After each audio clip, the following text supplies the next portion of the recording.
I've just finished my easy run. Not quite sure what day it is, 2nd or 3rd of May, something like that. I think I'm going to call it my Achilles, ankle, calf, whatever that issue is.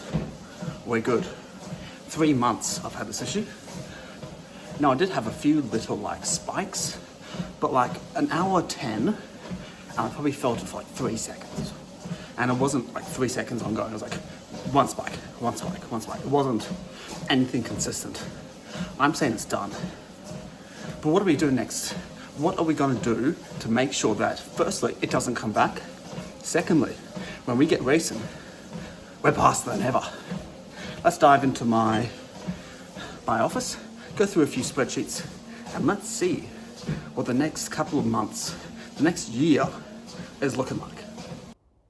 Now, before we get into the 3 different areas that I think is very important to focus on, you guys need to realize that data is very important if you want to get better.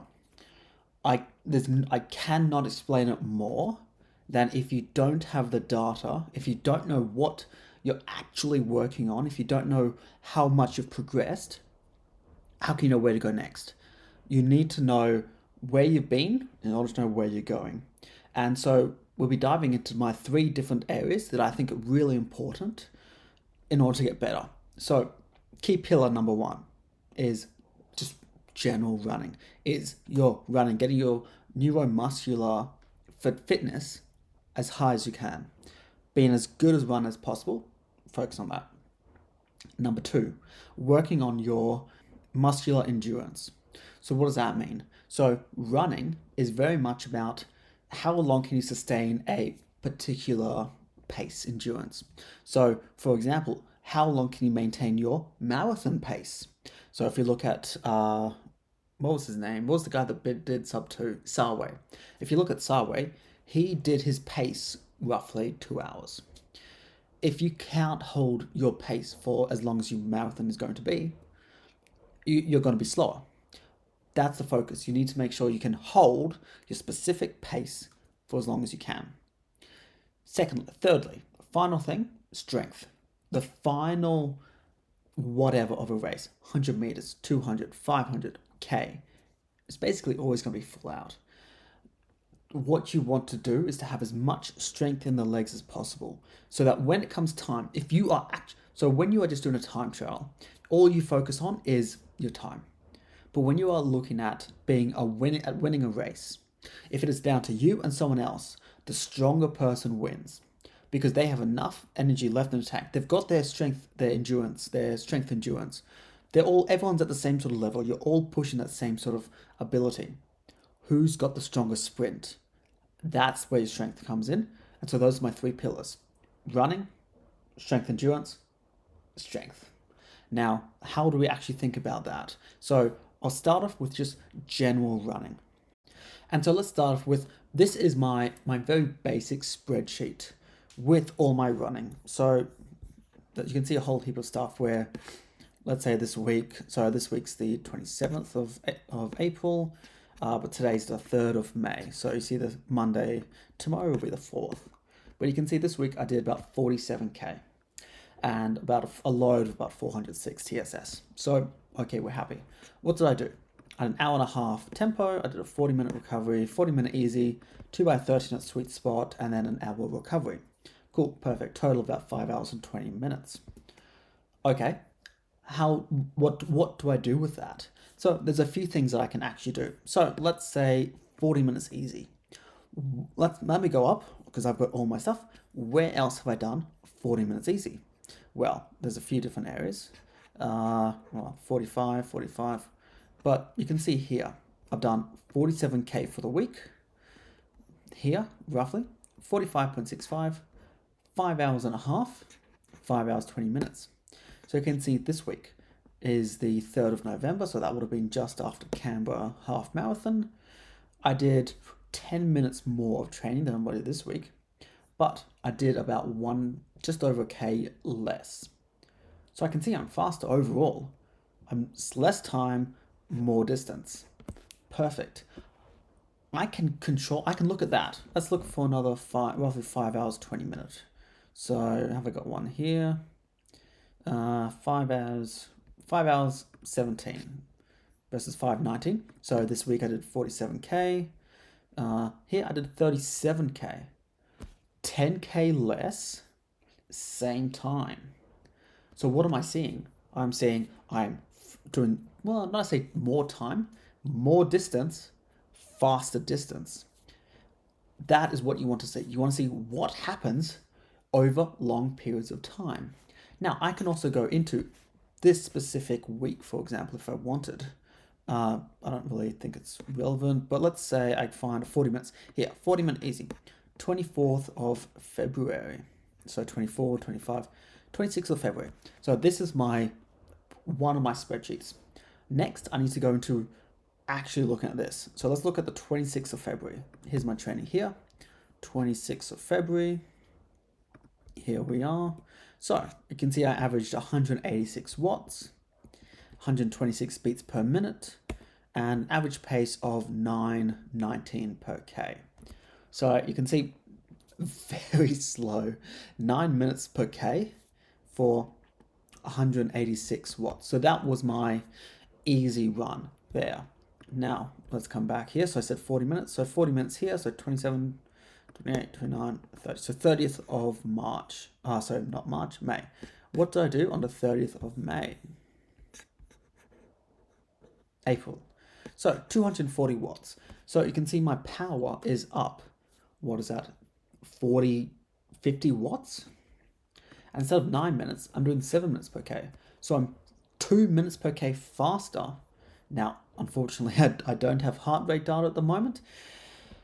If you've seen previous videos, you'll see I'm missing a watch, and that should have arrived this week. But yeah, still waiting. Anyway, hopefully it comes soon.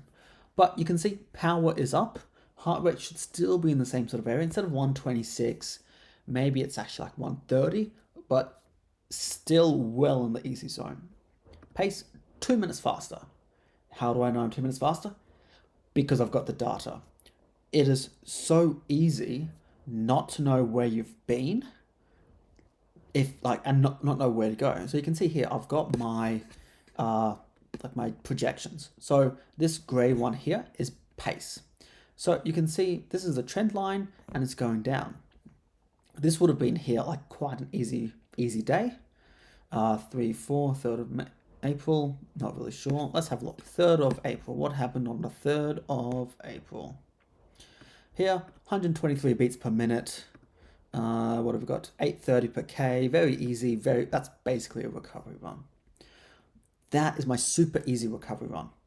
And yet, it's a lot faster than some of these points here. So these are all so much slower than what is now an easy recovery run. How do I know that? Because I've got the data. If you don't know where you've been, you don't know where you're going. So let's look at this trend. So you can see the trend is going down because I'm getting faster and faster over time. I've got a bunch of different plots for where I want to be, and roughly here, so this here is where I want to be. This is the pace I want to be on the 3rd of August, start of August, whenever the Olympics is. You can see based on the trend line, I will be well faster than where I want to be. Happy days. But I know I want to be here. How do I get there? I got to know what's happened in the past in order to get to that sort of projection. First thing is running. You need to make sure your running is on peak form. Now, the second thing is looking at general S&C. So that is muscular endurance. If you saw my other videos where I talked about my marathon, so I did my first ever marathon was a 4 hour and 38 minute, give or take, plus like 30, 40 seconds. I don't know how many seconds. Irrelevant. 4 hours and 38 minutes. I basically fell apart from around about the 2 to 2.5 hour mark. 2 hours, I was doing well.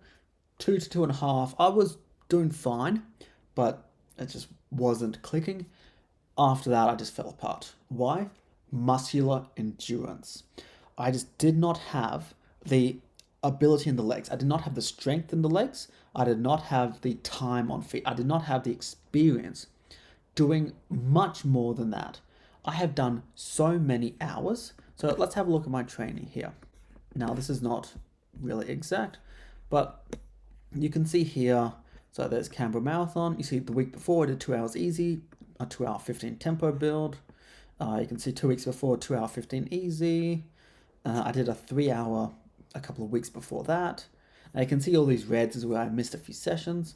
So I don't believe I did this 2 by 1 hour, but I did do this 310. So it wasn't actually 310, it was 3 hours.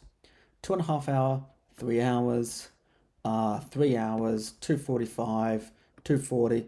You can see there's a bunch of 2 to 2.5 hour runs.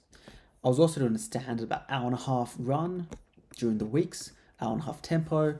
So you can see I am getting so much experience at an hour and a half, at 2 hours.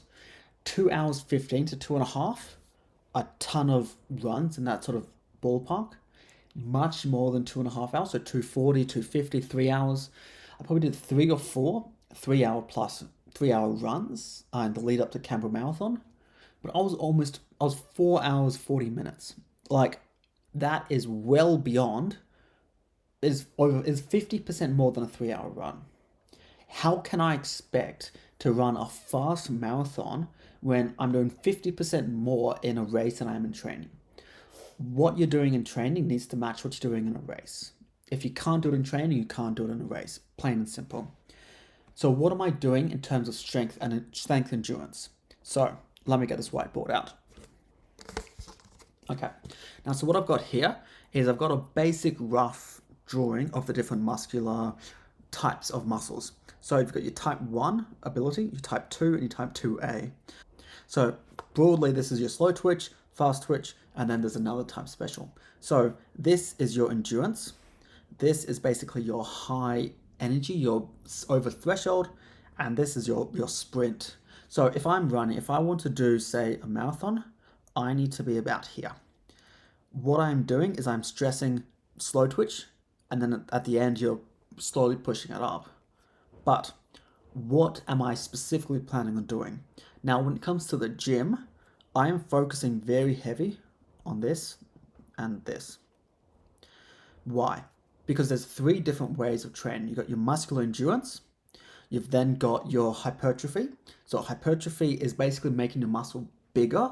So strength endurance is making it so that you can maintain something longer. So let's say a squat. How many times can you do that squat? So for body weight, let's say how many can you do body weight? Can you do 2 by 10, 2 by 20, 2 by 30? How many times do you do that before you move from this, your slow twitch, to your fast twitch? Muscular endurance is what that is. When you look at hypertrophy, hypertrophy is making the muscle bigger. Now, for a runner, you don't really want to have bigger muscles. You want them to be stronger, but you don't want them to be bigger, because bigger means more weight. More weight means it takes more energy in order to run further and faster. And then it just like continues on like that and basically just gets slower. That's why you see all these high rocks athletes. They're fast, but they're not like super fast. You do not want, if you want to be a top professional runner or get to that top level, being a hybrid athlete is not really what you want to do. Now, this one here is your sprinting. Those are the 2 things I want to do. So strength, that is what strength impacts. So type 1 is your slow, easy muscle endurance. Type 2 is like just your hard efforts. Type 3 is your sprints. So what I'm focused on is doing a lot more repetitions in this type 1. So there's 2 ways to strength train. And what I'm looking at is doing both the slow one and the hard one. So focusing on muscle endurance is about getting as many repetitions with low weight as possible. What do I mean by low weight? I'm talking about body weight. So what I'm going to start doing is I've already started with calf raises, but I want to add more different types of training to that. Have you guys ever heard of One Punch Man? So that's an anime where basically he's like the strongest superhero in the world. He beats everyone with like one punch is essentially the premise. How did he get that strong? He got that strong by doing 100 push-ups, 100 sit-ups, and a 10K run every single day. that is basically the sort of premise that I want to hit by focusing on these type 1s. Not quite, but very similar. I want to get to the point where I'm able to do 1,000 calf raises, 1,000 sit-ups, 1,000 squats, etc. Focus on these. Focus on getting this type 1 as high as possible. Because let's say this is a load. Let's say that's 50. Okay? I can hold that. I can do that 50 any single day of the week. Let's say here, that's 200. If you can then do 200, you're then getting that extremely fit. Because that's what happens with running. It is not necessarily about being able to run as fast as possible. I mean, it is. But if everyone is running at 3 minutes per K, how long can you hold 3 minutes per K? Can you hold it for 1K or can you hold it for the whole marathon? That's what doing this is. Now let's say this next one, this is 1,000. If I can get to the point where I'm doing 1,000, I'm then getting this up before it then starts activating this next muscle.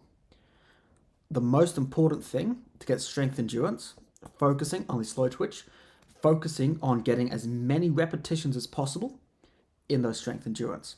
That is my aim for the first stage.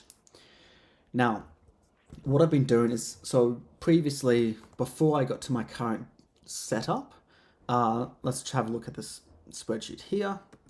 So you can see I was previously tracking all these different sort of running fitness activities, I guess.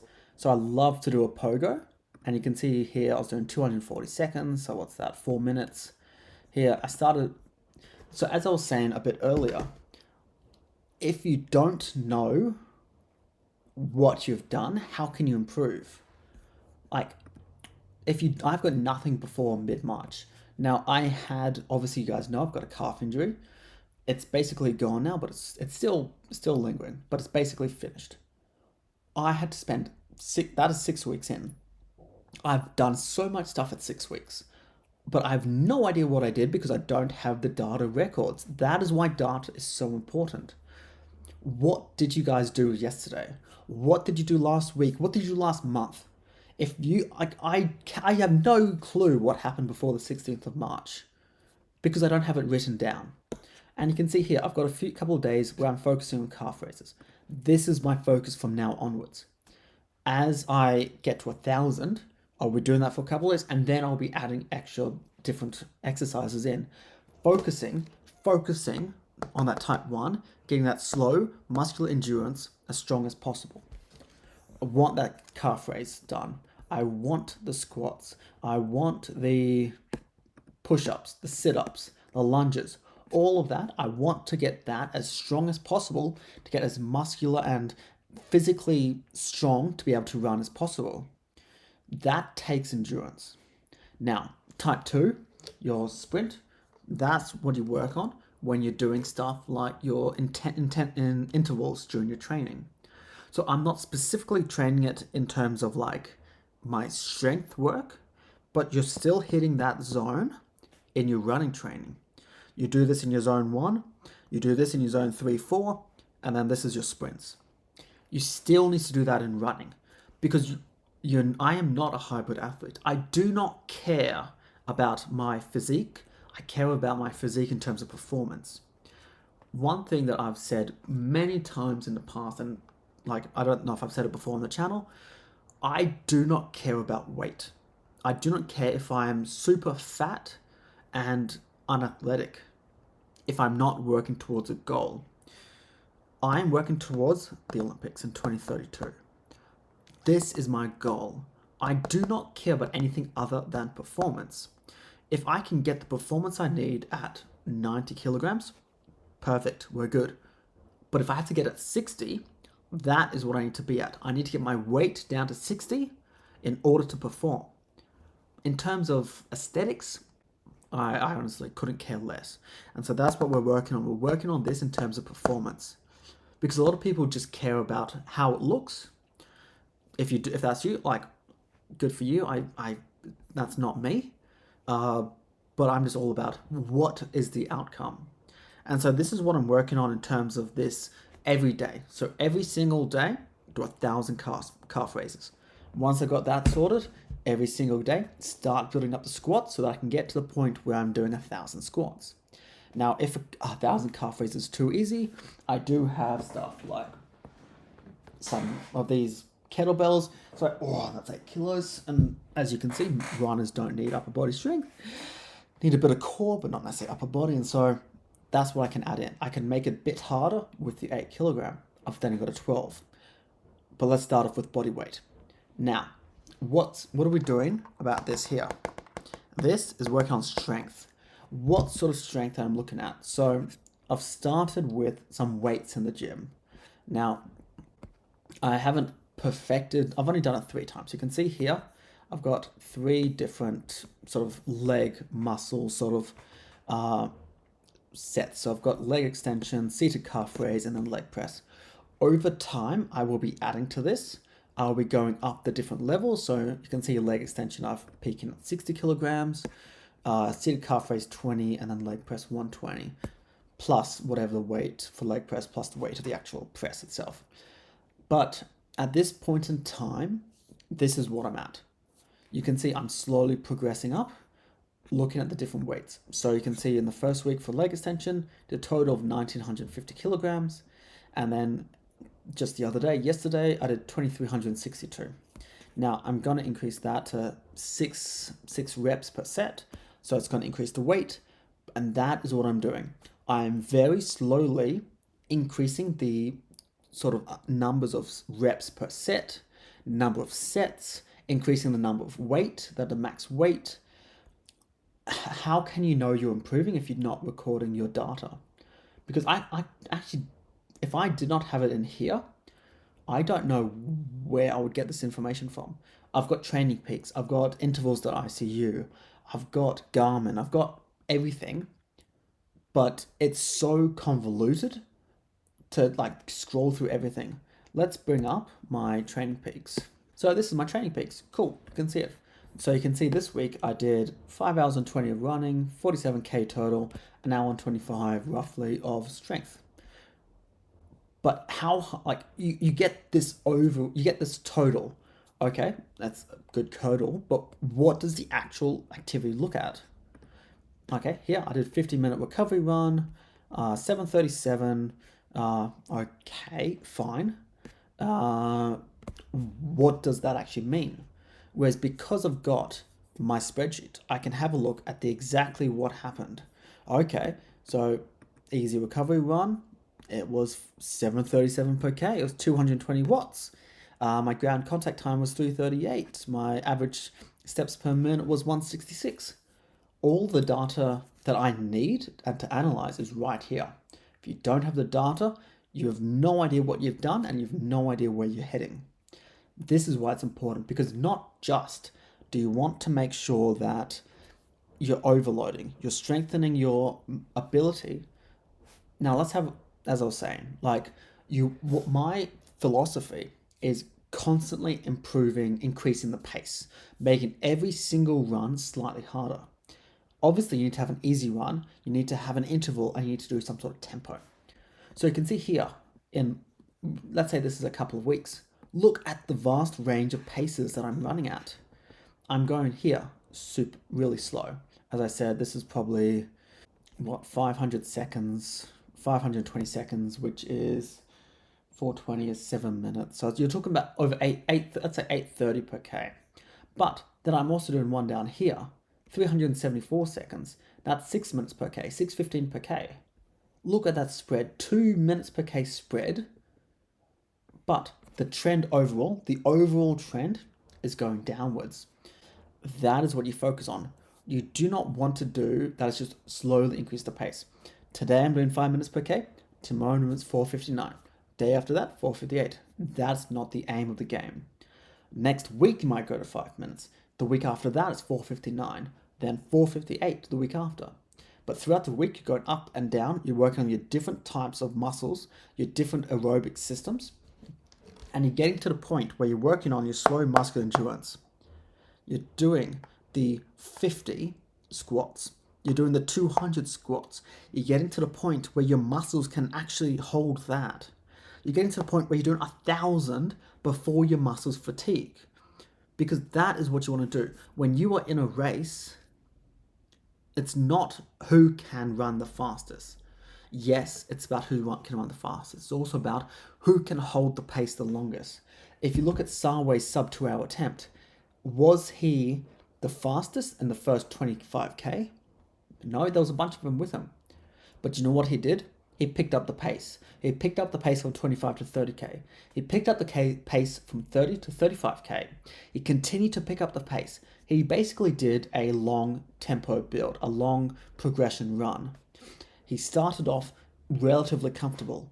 And as the longer the run went, the faster he went. He ended up doing like a 4:12 mile in the last couple of miles. That is a super fast mile. That is the top end of this. It's as it moves into this sprinting. In the last case, if he did not have enough strength endurance to like keep his other type 2 and type 2A muscle fibers strong, you need to get this sort of ability as fast as you can, but being as strong as you can so that you can save yourself, save your glycogen, save your strength for the final. That is where I've failed. That's why I'm working on this. That's why I'm aiming to do 1,000 calf raises, aiming to do 1,000 squats to get this strong. That is what I'm missing. That's what I'm looking at going forward. Strength, endurance, getting it so that I do not fatigue, getting it so that I can push and push and push and hit my goals. Now, if you guys sort of like this sort of video, I'll thank you so much for sticking around to the end. It's probably quite a long one. I'm not sure how long, but I really appreciate you going through, all this sort of data. This is what I want to emphasize. You need the data. If you do not know what you've done, you do not know where you're heading. This is why people plateau. It's not because they're not doing the session. It's because they're not doing the right session at the right time based on where they're at. And so that's why you need to have your data in order to know what you need to work on, where you've gone wrong, where to improve. And I'll see you guys on the next one.